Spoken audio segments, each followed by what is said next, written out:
नमस्कार मित्रांनो, आजच्या आपल्या कथेचं नाव आहे लिंबू मिरची अन भाकर. आणि या कथेचे लेखक आहेत भरत. लेखकाच्या लेखणीला सन्मान देऊन आपण आजच्या आपल्या या कथेला सुरुवात करूयात. पण त्या अगोदर तुम्हाला जर या चॅनलवरील कथा आवडत असतील तर चॅनलला सबस्क्राईब करा, बेल आयकॉनवर क्लिक करून नोटिफिकेशनला सुद्धा ऑन करा. चला तर मग कथेला सुरुवात करू. रत्नागिरी कोकणची राजधानीच म्हणा ना एक प्रकारे. निसर्ग सौंदर्याने नटलेले, लाल मातीतील फणसासारखे गोड शहर.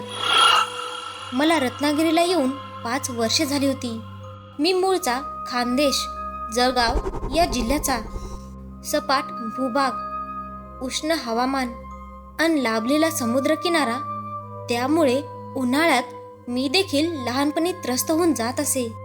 माझं शिक्षण M.Com झाल्यानंतर परीक्षा देऊन मी बँकेत रुजू झालो आणि 5 वर्षानंतर माझी बदली रत्नागिरीला झाली. माझ्या आनंदाला पारावार उरला नव्हता जेव्हा मला कळलं की कोकणामध्ये माझी बदली झाली. मला समुद्र बघायला मिळणार, तेथील कोकणी व्यंजन चाखायला मिळणार. खास म्हणजे इकडच्या तापट हवामानापासून थोडी सुटका होणार. आता बघता बघता 5 वर्ष उलटली. माझ्या इच्छाही पूर्ण झाल्या होत्या आणि घराची ओढही लागत होती. मला पुन्हा गावाकडे बदली करायची होती. शिवाय एक विचित्र आणि भयावह कारणही होतं माझे रत्नागिरीत न थांबण्याचे. काही दिवसापासून शहरात विचित्रच घटना होत होत्या. आदल्या रात्री लोकांचा खून होत होता, पण एका रहस्यमय पद्धतीत. ज्याचा मृत्यू झाला त्याचे प्रेत रक्तात माखलेले, पोटातल्या आतड्या बाहेर आलेल्या, अशा अवस्थेत पोलिसांना सापडत असत. आणि अजब गोष्ट म्हणजे त्या प्रेताजवळ लिंबू, कांदा आणि भाकर पडलेली राहत असे. हे काय गोडबंगाल आहे, पोलिसांनाही अचंबा होत होता. आणि असे वाटे की कोणी हिंस्रकानेच हे कृत्य केलेले आहे. पण रत्नागिरीसारख्या मोठ्या शहरात वन्य प्राण्यांचा धुमाकूळ असणे शक्यच नव्हतं. पोलीस ही गोंधळात पडली होती. हा पेच प्रसंग सोडवण्यासाठी ते दिवस रात्र झटत होते, पण काहीच सुगावा लागत नव्हता. पण दर 2 दिवसात मरणाऱ्यांची संख्या वाढत चालली होती. अचानक शहरात एका अफवेला उधाण मिळू लागला. शहरातले लोक सांगू लागले, रात्रीच्या सुमारास 3 काळे कपडे परिधान केलेल्या महिला लोकांच्या घरी जात आणि दरवाजा ठोकत असे. एखाद्याने दरवाजा उघडताच त्याला लिंबू, मिरची आणि भाकर मागत. ज्याने ह्या गोष्टी दिल्या त्याचा मृत्यू 2 दिवसात होत होता. शहरात अफवेने जोर पकडला. लोक संध्याकाळची घराबाहेर पडणे बंद झाले. लहान मुलांची दंगा मस्ती आणि गदारोळ देखील कमी झाला होता. आई वडील मुलांना सायंकाळच्या वेळी घराबाहेर निघू देत नव्हती. लोकांनी या अफवेला घाबरून शहरातील ब्राह्मणाला लुटांगण घातले. मग हवन पूजा करू लागले आणि घराबाहेर कुंकाचे हाताने पंजे छापू लागले. असं केल्यास त्या 3 स्त्रिया घराजवळ भटकणार पण नाही, असं ब्राह्मण सांगू लागले.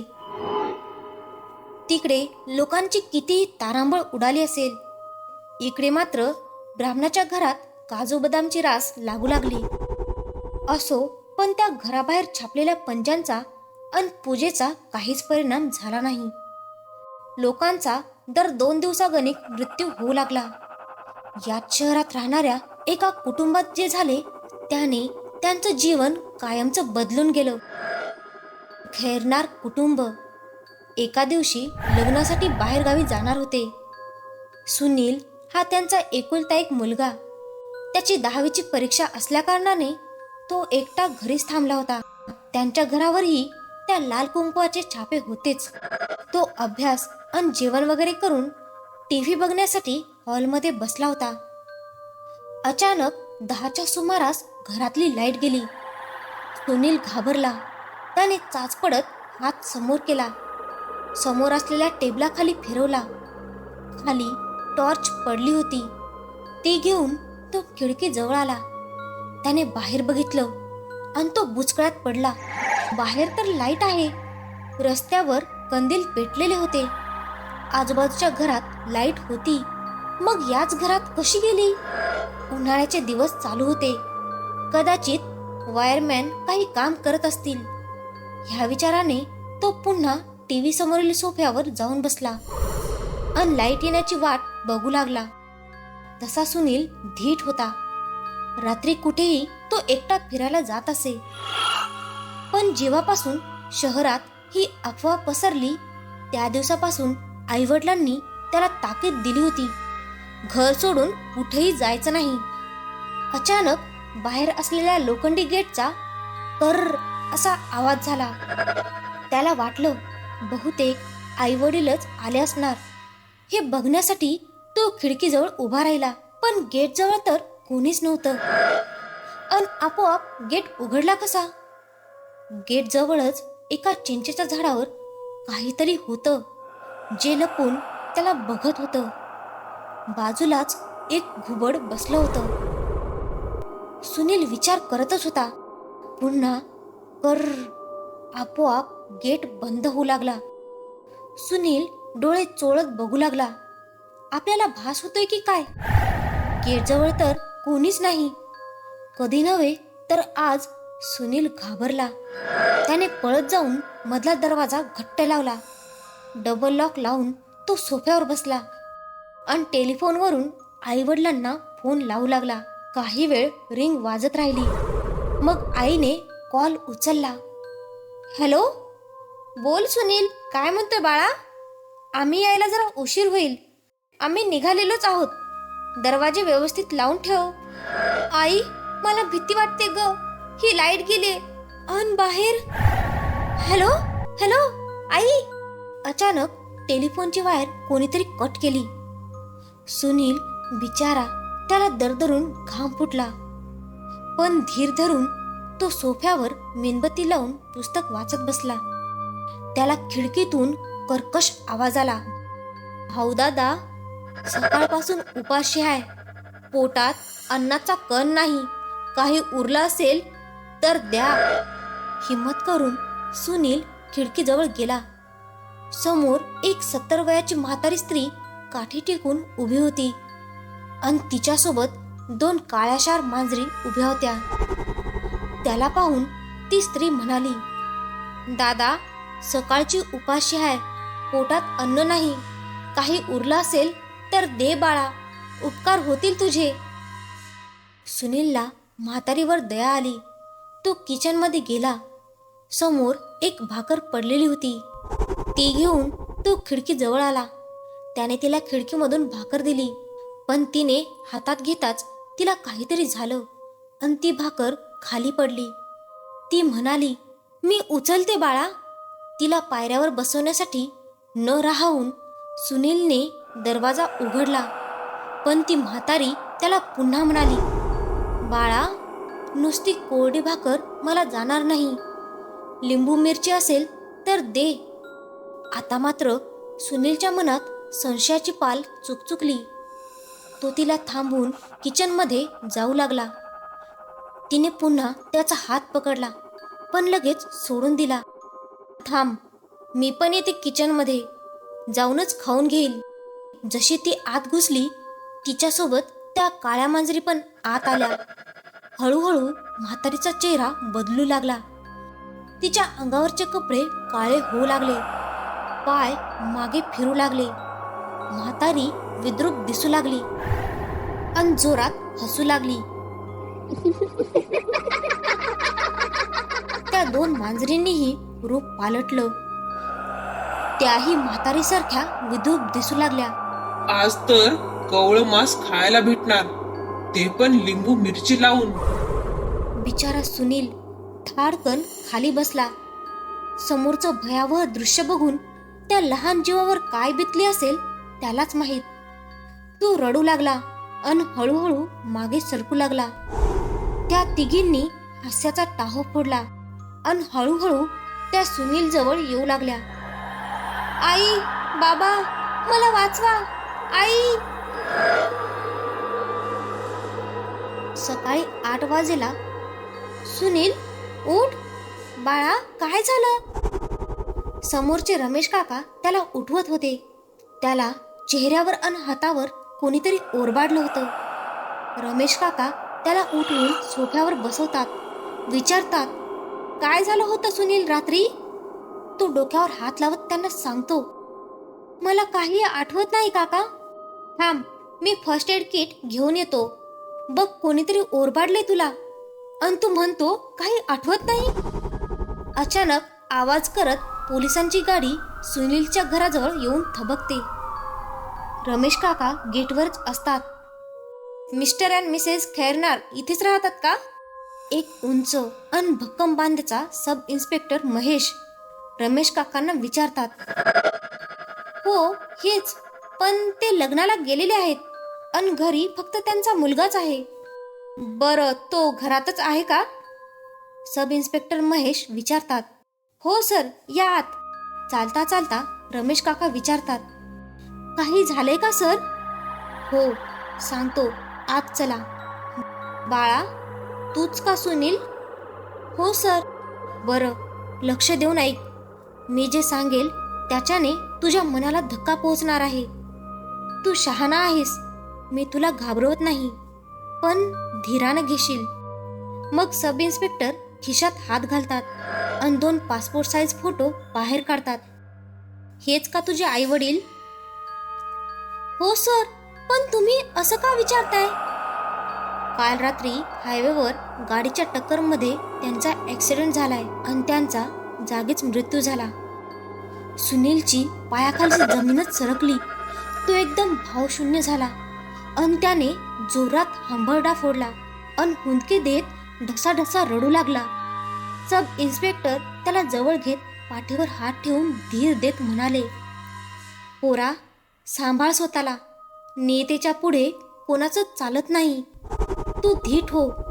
रमेश काका आतून पाणी आणतात. हे घे सुनील, पाणी पी अन शांत हो. रमेश काकाही त्याला धीर देतात. अचानक सब इन्स्पेक्टर महेश त्याच्या शरीराकडे नीट निरखून पाहतात. त्यांच्या लक्षात येते त्याच्या डोक्यावर अन हातावर जखमा झाल्या होत्या. त्यांनी त्याला प्रसंग वाईट असूनही विचारलं, तुला ह्या जखमा कशा झाल्या बाळा? तो हुंदके देत होता. अचानक सब इन्स्पेक्टर महेश यांना काहीतरी आठवलं.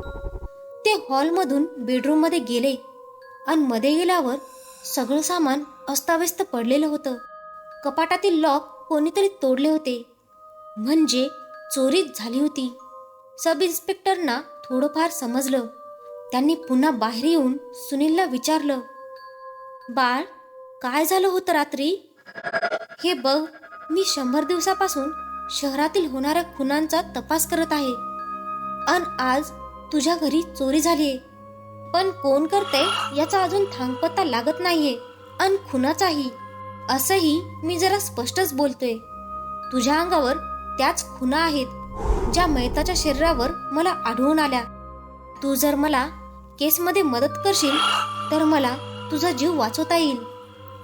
तुझ्या आईवडिलांना नक्की वाटत असेल की तू भरपूर शिकून नाव कमवावं आणि तू एक चांगलं जीवन जगावं, तरच त्यांच्या आत्म्याला शांती मिळेल. पण जर तू मला काही सांगणार नाहीस तर अजून निरपराध लोकांचा जीव जाईल. असं पण तुझ्याकडेही 2च दिवस आहेत आणि पोलीस खातं हतबलासारखं नुसतं बघत बसेल. प्लीज सांग मला. त्याच्याजवळ रमेश काकाही असतात. सब इन्स्पेक्टर महेश त्यांना 5 मिनिटं बाहेर पाठवतात. बाहेर कॉन्स्टेबल त्यांचीही चौकशी करतात. इकडे सुनील स्वतःला सावरत बोलू लागतो, मी काल रात्री घरात एकटा होतो. अभ्यास वगैरे करून मी हॉलमध्ये टीव्ही बघत बसलो आणि आईवडिलांची वाट बघत होतो. 10 वाजेच्या सुमारास अचानक लाईट गेली. मी लाईट येण्याची वाट बघत या सोफ्यावर बसलो होतो. बाहेर असलेल्या गेटचा आवाज झाला. मला वाटलं आई वडीलच आले असणार. मी ते बघण्यासाठी खिडकीजवळ आलो, पण गेटजवळ कोणीच नव्हतं आणि माझ्यासमोरचं गेट आपोआप बंद झालं. मला डोळ्यावर विश्वास बसत नव्हता. कधी नव्हे, मी काल रात्री घाबरलो. मी पळत जाऊन हॉलचा मेन दरवाजा आतून लावून घेतला आणि पुन्हा सोफ्यावर येऊन बसलो. त्यात खिडकीतून एका म्हातारीने मला आवाज दिला, ती भाकर मागत होती. मी तिला बघण्यासाठी खिडकीजवळ आलो. मला तिला पाहून दया आली. मी किचनमधून तिला भाकर आणून दिली आणि दरवाजा उघडून तिला पायरीवर बसायला सांगितलं. तिच्यासोबत 2 काळ्या मांजरीही होत्या. त्याही खूप विचित्र दिसत होत्या. मग ती म्हणाली, नुसती भाकर मला जाणार नाही. लिंबू मिरची असेल तर दे बाळा. मी किचनमध्ये जाणार तर लगेच तिने माझा हात पकडला आणि झटकन सोडला. ती म्हणाली, तुला त्रास नसेल होत तर मी पण येते किचनमध्ये तुझ्या सोबत आणि तिथेच खाऊन घेईल. तिने घरात प्रवेश केला आणि तिच्यासोबत त्या 2 काळ्या मांजरी पण आत आल्या. आणि बघता बघता त्या म्हातारीचा चेहरा बदलला आणि त्या काळ्या मांजरी पण हळूहळू मोठ्या होऊन स्त्रीचे रूप घेऊ लागल्या आणि चेटकिणीच्या रूपात त्या माझ्यासमोर उभ्या राहिल्या. मी घाबरून गेलो आणि दणकन खाली पडलो. त्या मला धरायला जवळ येऊ लागल्या आणि पुढे काय झालं मला काही आठवत नाही सर. सब इन्स्पेक्टर महेशने सगळं घटनाचक्र समजून घेतलं आणि त्यांना काहीतरी आठवलं. ते सुनीलला म्हणाले, तू म्हणालास की त्या म्हातारीने 2 वेळा तुला स्पर्श केला आणि दोन्ही वेळेस तिला काहीतरी झालं आणि तिने झटकन हात मागे घेतला. हो सर, सुनील म्हणाला. पुन्हा एकदा इन्स्पेक्टर महेशने नीट सुनीलच्या शरीराची तपासणी केली तर त्यांची नजर सुनीलच्या गळ्यामधील ताविजावर गेली. त्यांनी विचारलं, बाळा, हे तावीज कसलं आहे आणि कोणी दिलं? हे तावीज माझ्या आईने महाकाली देवीच्या मंदिरात असणाऱ्या साधूबाबाकडून आणले. खूप प्राचीन मंदिर आहे ते आणि ते साधूबाबा खूप वर्षांपासून देवीची उपासना करतात. त्यांनी त्या ताविजाला स्पर्श करून बघितला. त्यांना कसल्या तरी प्रचंड शक्तीचा अनुभव आला आणि त्यांना ह्या कोड्याचा मार्गही सापडला. इन्स्पेक्टर महेश यांचा जसा भूताकितांवर विश्वास नव्हता तसा त्यांना अंधश्रद्धा बाळगणाऱ्या लोकांवरही नव्हता. पण ते मूळचे धार्मिक वृत्तीचे गृहस्थ होते. मानला तर देव नक्कीच चमत्कार करतो, पण भोंदूबाबा देवाच्या नावावर फसवेगिरी करणाऱ्या लोकांवर त्यांचा खूप संताप होता. शहरात होणाऱ्या घटनांचा डोंगरा एवढा प्रयत्न करून पण हाती काहीच लागत नव्हते. मुंगीला काडीचा आधार म्हणून त्यांनी एकदा त्या मंदिरात साधू महाराजांकडे जाण्याचा निर्णय घेतला आणि या निरागस मुलाच्या जीवावर अजूनही मृत्यूचं संकट होतच. बाळा सुनील, तू थोडा आराम कर. आपण संध्याकाळी त्या साधू महाराजांकडे जाऊ. तोपर्यंत मी पोलीस स्टेशनची कामं आटोपून येतो. तुझ्या सोबतीला हे माधव काका असतील. इन्स्पेक्टर महेशने बाहेर उभे असलेल्या कॉन्स्टेबलकडे बोट केले.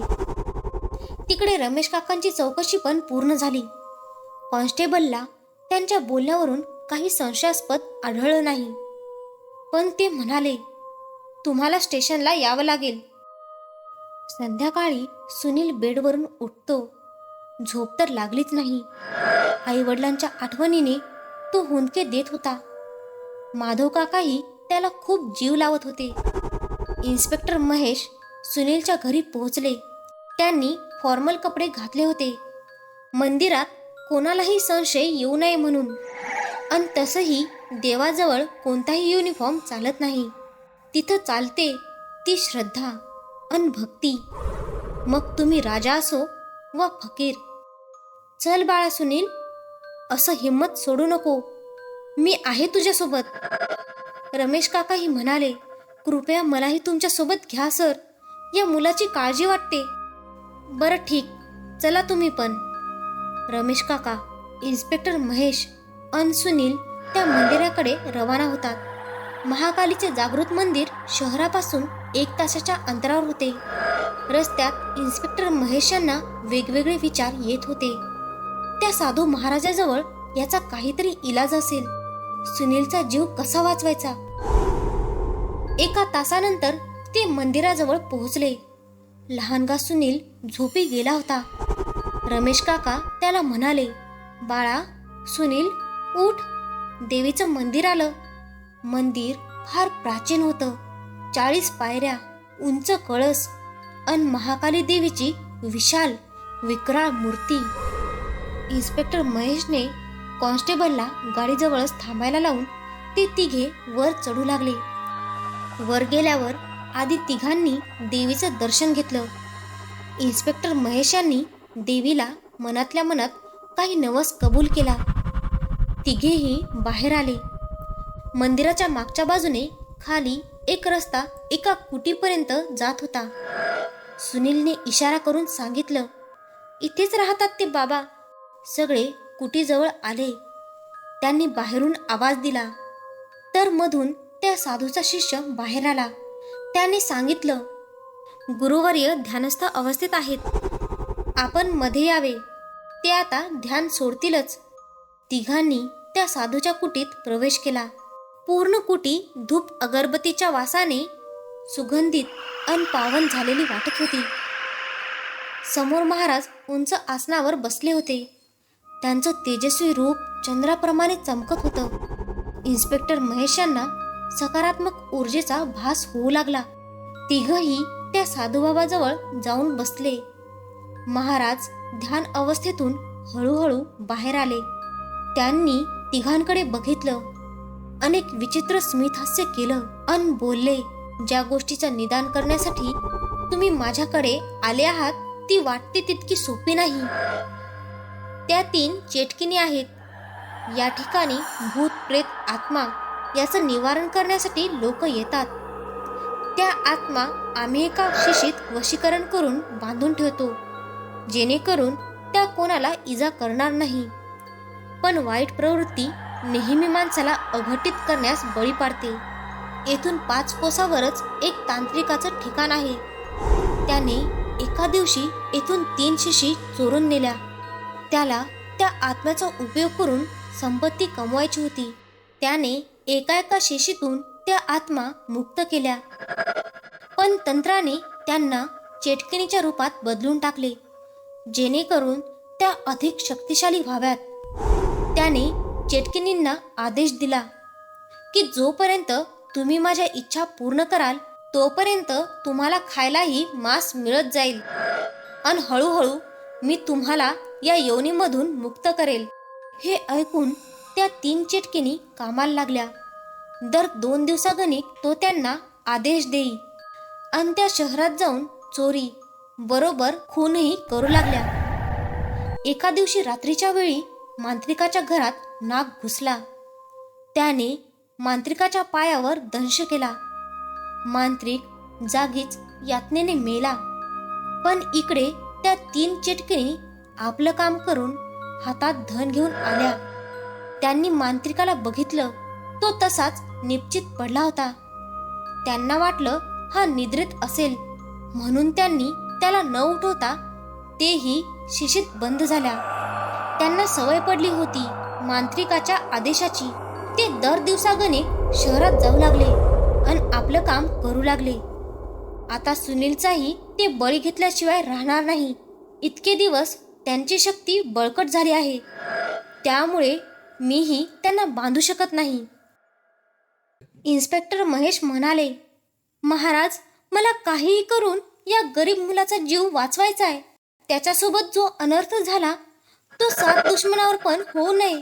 मी डोळ्यासमोर अघटित होताना बघू शकत नाही आणि असा हात धरूनही बसू शकत नाही. महाराज, मी देव भोळा आहे, पण अंधश्रद्धाळू नाही. देव संकटाला धावून येतो कोणत्या ना कोणत्या रूपात, अशी माझी धारणा आहे. तोच करता करविता. कृपया आपल्याकडे काही उपाय असेल यावर तर सांगा. त्यामुळे मी या निष्पाप जीवाचा प्राण जाऊ देणार नाही, असे इन्स्पेक्टर महेश म्हणाले. महाराजांनी गंभीर श्वास घेतला आणि बोलू लागले, यावर उपाय आहे, पण तो फारच कठीण आहे. मी तो उपाय कोणा एकालाच सांगू शकतो. मग आता तुम्ही तिघही ठरवा काय करायचं ते. इन्स्पेक्टर महेश म्हणाले, मला याचा शोध घेऊन हे मृत्यूचक्र संपवायचं होतं. अनेक जबाबदार पोलीस ऑफिसर म्हणून माझी ही जबाबदारी आहे की मी याच्यावर मार्ग काढावा व होणाऱ्या घटनेचा तपास करून त्याचा निकाल लावावा. म्हणून आपण दोघंही बाहेर जावे, असे इन्स्पेक्टर महेश रमेश काका आणि सुनीलला म्हणाले. मनात प्रश्नांचा काहूर घेऊन दोघंही बाहेर आले. इकडे महाराजांनी इन्स्पेक्टर महेश यांना उपाय सांगितला. तब्बल 20 मिनिटांनंतर इन्स्पेक्टर महेश कुटीच्या बाहेर आले. त्यानंतर दोघांनी विचारलं की काय उपाय सांगितला महाराजांनी. तर इन्स्पेक्टर महेश यांनी सांगितले, हे गुपित आहे, कारण मला याच्यावर उपाय सांगितला त्यांनी. क्षणभर त्यांची नजर सुनीलवर गेली आणि त्यांनी त्याच्या डोक्यावरून हात फिरवला आणि बोलले, बाळा, तुझ्या केसालाही मी धक्का लागू देणार नाही. फक्त मी जसं सांगेल तसं तसं करत जा. आज रात्री 8च्या सुमारास आपल्याला त्या मांत्रिकाच्या घराकडे जायचं आहे. त्यामुळे तू तयारी करून ठेव. मी काही कामे आटोपून तुझ्या घरी येतो, मग आपण निघूत. ओके? अन हो, काही विचार करू नको बाळा, सगळं ठीक होईल.